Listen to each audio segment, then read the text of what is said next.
Jesus of Nazareth, A Profile Under Construction by Charles W. Hedrick.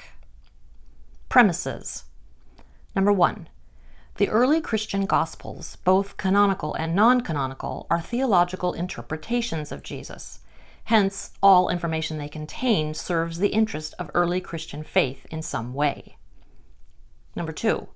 Early Christian literature contains no verbatim sayings of Jesus. What is attributed to him was given its present form in the early Christian movement, both in the oral period and later when the traditions had been reduced to writing. Number 3. Thus, the words attributed to Jesus in early Christian literature are the words of early Christian faith, and their description of his activities constitutes the early Christian view of how the Christ ought to have comported himself. Number 4.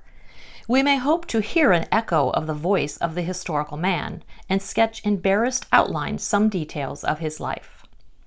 Number 5. The criterion of dissimilarity/distinctiveness is the most reliable tool in the search for the words of the historical man.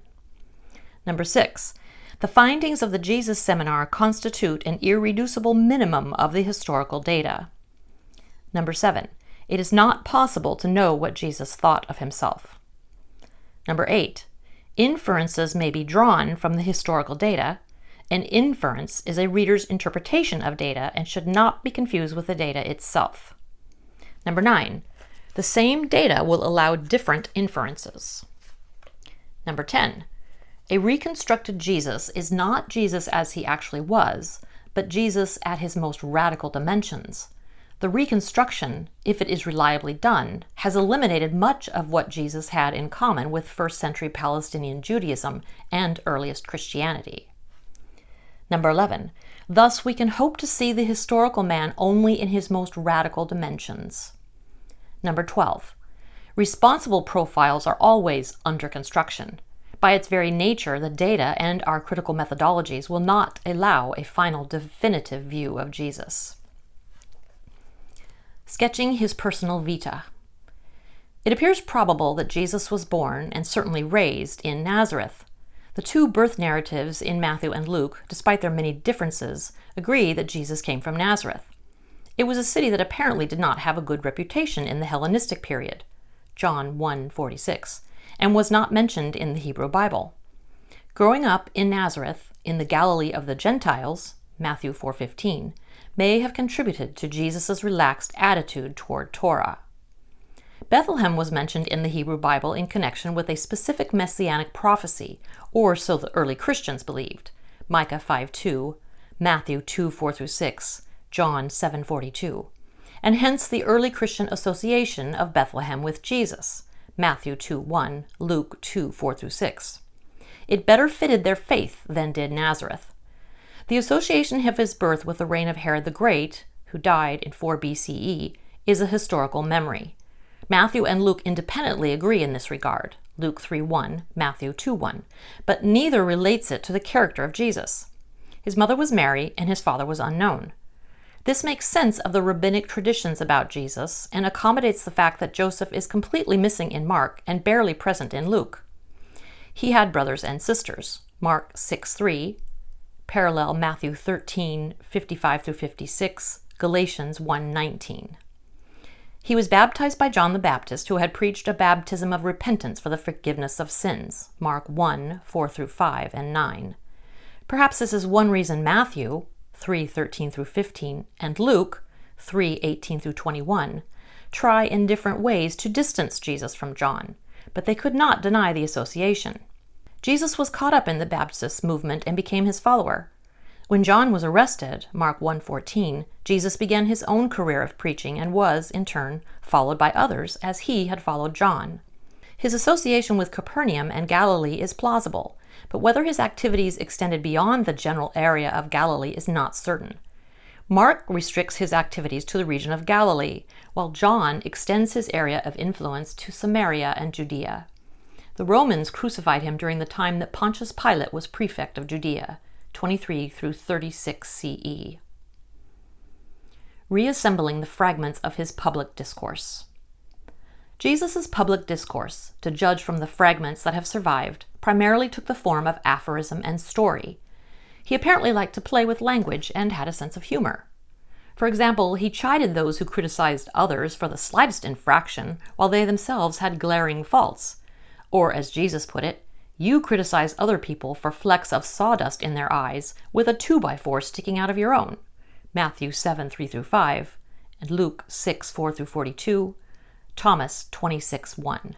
And of course his humor, like all humor, had an edge to it. We must presume that recognizing oneself as the butt of the joke would have led to self-reflection, or anger and hostility, as humor usually does. His aphorisms were not easily understood, and no doubt stumped his hearers as they tried to make sense of these oblique, pithy sayings. For example, he offered the paradoxical advice, "Be as sly as snakes and as gullible as pigeons," Matthew 10:16, Thomas 39:3, which of course is quite impossible if one gives equal attention to each directive. Most of his aphorisms, no doubt, left his auditors scratching their heads, looking for some way to orient themselves in the odd kind of world represented by his sayings. "Don't let your left hand know what your right hand is doing," Matthew 6:3, Thomas 62:2. "Let the dead bury their own dead," Matthew 8:22, Luke 9:60. "It's not what goes into you, but what comes out of you that defiles you," Mark 7:14-15, Matthew 15:10-11. Each of these aphorisms, as well as others, is capable of being heard in different ways. That is the nature of aphorism. There was no one point, but almost as many points as there were auditors. His stories comprise a rather large block of his fragmentary public discourse. These stories are now little more than plot summaries, but they are far more subtle and complex than they appear on the surface. Slightly more than 1/3 of them, 10, are connected to the imperial rule of God by an introductory frame. Approximately 2/3 of them are not so introduced, but are associated by early Christians with assorted theological concerns. Since most of his stories are not associated with God's imperial rule, it should at least be suspected that the 10 kingdom stories were linked to the imperial rule of God by the early Christians and not by Jesus. The subject matter of these stories concerns the commonalities of life in first-century Palestinian Judaism under the early Roman Empire. One striking feature of their contents is that only one of them, the Pharisee and toll collector, known only from Luke 18:10-13, deals overtly with a religious issue. In a broad sense, of course, many of them may be construed to be religious, but the fact remains that the issues overtly addressed in the stories deal primarily with secular matters in first-century Palestinian life.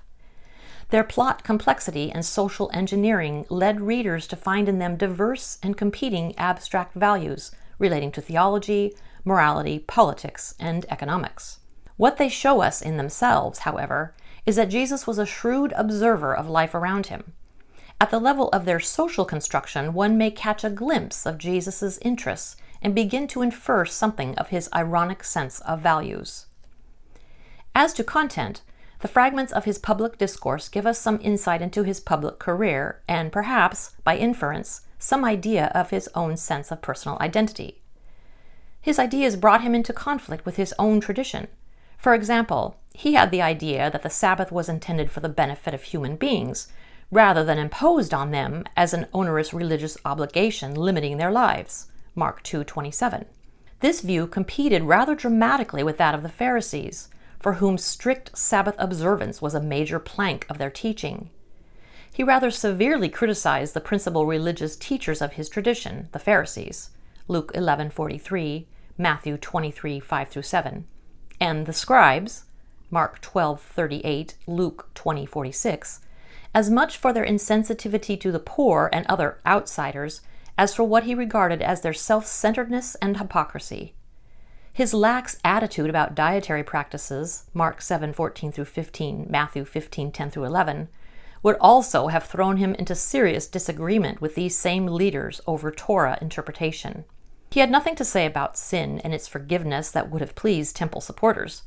He dismissed the entire temple cult with, "God will forgive you as you forgive others," Luke 6:37.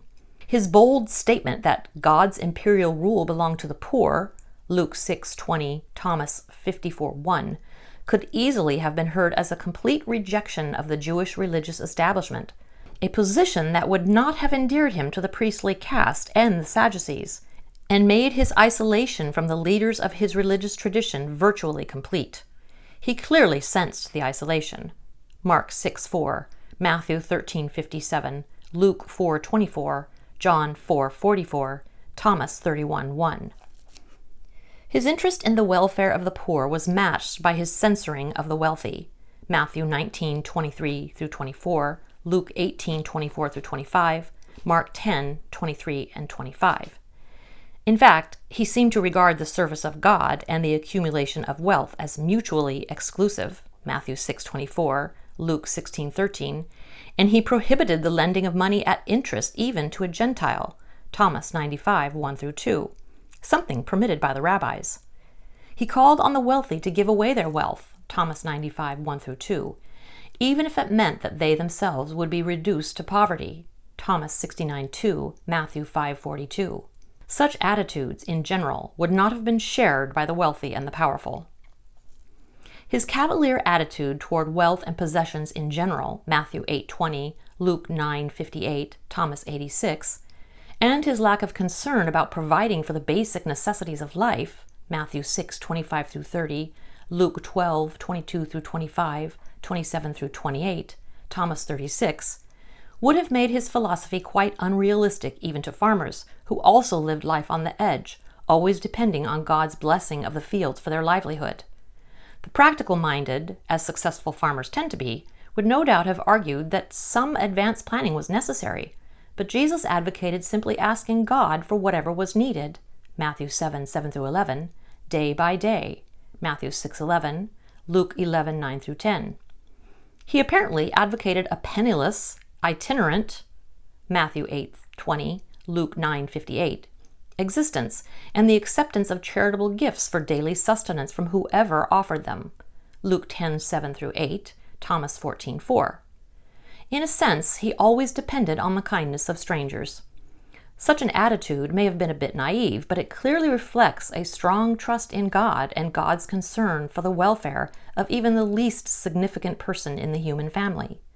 Matthew 10:29-31, Luke 12:6-7.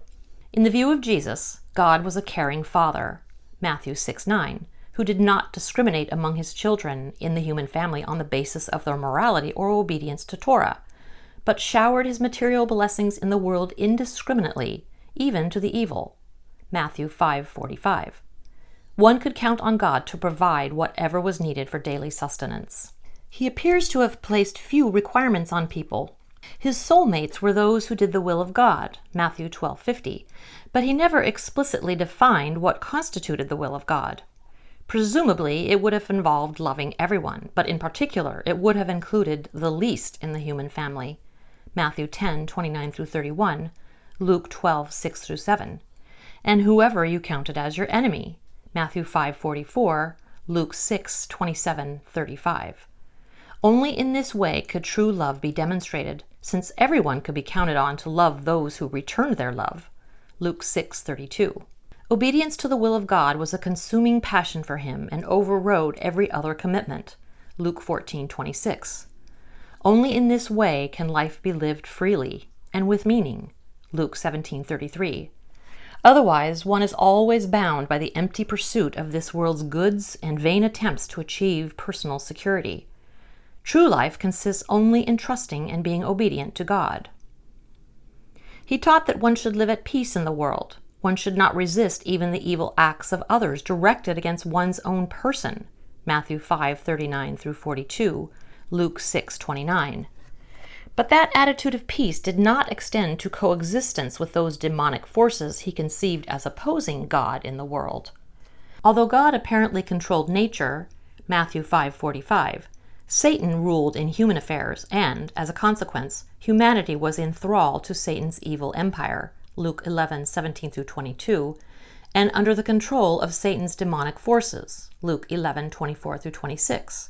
Jesus aimed to break Satan's control over human beings, Mark 3:27, Matthew 12:29, Thomas 35:1-2, by exorcising his demonic henchmen, Matthew 12:27-28, Luke 11:19-20. Jesus was supremely confident that Satan's power was already broken, for he had seen Satan fall like lightning from heaven, Luke 10:18. Satan's evil empire was crumbling before Jesus, who described himself as the agent and imitator of God's imperial reign. Matthew 12:28, Luke 11:20. He was not part of a vanguard of the imperial rule of God. Rather, God's imperial rule was already present in what Jesus was doing and saying. Luke 17:20-21, Thomas 113:2-4. Yet in some sense, God's imperial rule was not yet fully realized, and Jesus prayed for its full realization in the world. Matthew 6:10, Luke 11:2. He challenged his auditors to take up the cause of God's imperial rule. Luke 9:60, and declared that the passion for the cause would override even the strongest of the natural urges of some of those who embraced it. Matthew 19:12. Only those who stood outside the circles of earthly power, Luke 6:20, Thomas 54:1, and were uncorrupted, Matthew 19:14, Luke 18:16, by the empty quest for security and wealth, Matthew 19:23-24, Luke 18:24-25, participated in God's imperial rule. Material prosperity and its accoutrement, on the other hand, characterized Satan's evil empire. Mark 12:17, Matthew 22:21, Luke 20:25, Thomas 100:2-3. God's imperial rule was in the process of reversing human values, which were the means by which Satan controlled human affairs. Thus, God's rule could be characterized by childlike innocence, Mark 10:14, poverty, Luke 6:20, and humility, Matthew 5:3. That is to say, God's rule was not part of the structures of worldly power, Mark 10:23 and 25, that dictated existing human values. Under God's imperial rule, those formerly disenfranchised are empowered. Grieving is replaced by consolation, Matthew 5:4, and weeping by laughter, Luke 6:21. Hunger disappears, Luke 6:21, and the injustice characterizing Satan's evil empire is replaced by the flowering of justice, Matthew 5:5, under God's imperial rule, Luke 11:2, Matthew 6:10. Characterizing his public career. Jesus' principal activity involved public oral address, and hence he was called teacher and rabbi in the early gospel literature. Looking for some ancient category in which to place him, modern scholars call him a sage or wise man. He was certainly not a teacher, sage, or wise man in the modern or even ancient sense of the word. In other words, in the sense that he passed on the content of community wisdom. As the fragments of his public discourse make vividly clear, he was at times a sharp critic of society, morality, and religion. Indeed, a major theme of his public discourse, the imperial rule of God, involved a new way of conceptualizing life that completely reversed conventional value systems. He apparently conceived of life in mythical categories. Human beings were under the control of satanic power. As a healer/exorcist, he was in effect contesting and destroying Satan's evil empire and facilitating God's imperial rule. His vision, in other words, the fictive constructs under which his public discourse was integrated, can only be inferred from his words. That vision brought him into conflict with the fictive constructs of first-century Palestinian Judaism, Sadducees/temple cult, Pharisees. While there is no evidence that he criticized Roman imperial authority, it too would have been seen by him as part of Satan's evil empire. He believed in God and found in his personal faith a sense of authority for his public acts and discourse. He believed God was working through him to reclaim complete control of human affairs. When fully realized, God's imperial rule would bring a reversal of human values and overhaul the structures of society. Quite predictably, therefore, Jesus found his natural place among the poor and irreverent on the margins of society, rather than in its mainstream. The righteous and the religious authorities were particularly subject to his scathing wit and censure. Likely, the reversal of values he announced and its implied challenge to the power structures of human society brought about his death.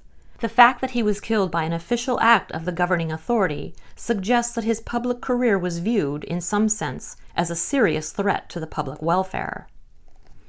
Answering some specific questions. 1. Was Jesus born of a virgin? No. That was one way some early Christians expressed their high view of Jesus' person and authority. Others explained it differently. Both Mark and John were able to describe Jesus without mentioning a virgin birth. John described the pre-existence of Jesus, 1:1-18, with no reference to virgin birth. In Mark's account of the baptism, the special character of Jesus is validated by a voice from heaven. "You are my favored Son, with whom I am well pleased." Mark 1:11. Number 2. Did Jesus think he was the Messiah? We will never know the answer to this question. It was clearly an early Christian inference that he was. His followers gave him that title, but he was not the only son of Israel to hold it. Other messianic figures are found in the history of Israel. Number 3. Did Jesus think he was the Son of God? We will never know the answer to this question. It was an early Christian inference that he was. Only 4 times in the New Testament is he portrayed as accepting that appellation from others. Mark 14:61-62, Mark 8:29-33, Matthew 16:15-23, Luke 9:20-22, John 4:25-26. Jesus never indisputably uses of himself the title Son of God. Ascriptions of divinity to people of unusual character or accomplishments, Julius Caesar, Augustus, Apollonius, Heracles, Asclepius, etc., was the way people in Hellenistic antiquity indicated their special character. 4. Was Jesus resurrected from the dead? No, if by that expression is meant that his dead body was resuscitated. While one may infer from Mark's empty tomb story, Mark 16:1-8, and the Gospel of Peter, 9:1-10:5, that Jesus was physically resuscitated like Lazarus, Mark 11:1-44. The earliest reflection on the nature of Jesus' body at his resurrection was that of Paul, 1 Corinthians 15:35-57. Paul clearly distinguishes between the resuscitation of a physical body and a spiritual body, 1 Corinthians 15:42, 44, 50, 52-54. According to Paul, Jesus was raised spiritually rather than physically. 5. Why was Jesus crucified? The answer is unclear from the Gospels. Perhaps as a result of his confrontation with his own culture and public discourse about the imperial rule of God, he was seen as a political threat, and the Romans simply crucified him to prevent problems. This one question, why did Jesus have to die, plagued earliest Christianity, and there were various attempts to answer it. For example, for Mark, his death was a ransom for many, Mark 10:45. For John, it was Jesus' moment of glorification, John 12:27-33, 13:31-36, and the casting out of the world ruler, John 12:31. For Paul, the death of Jesus was the means by which human beings were reconciled to God, Romans 5:6-11. Number 6. Did Jesus expect the world to conclude in a cosmic catastrophe? While certainty is not possible, it seems unlikely. The earliest fragments of Jesus' public discourse suggest that God was in control of the natural world. The problems lay in the realm of human affairs, which was controlled by Satan. Number 7. Did Jesus cause a disturbance at the temple in Jerusalem? Such an event is consistent with his public discourse.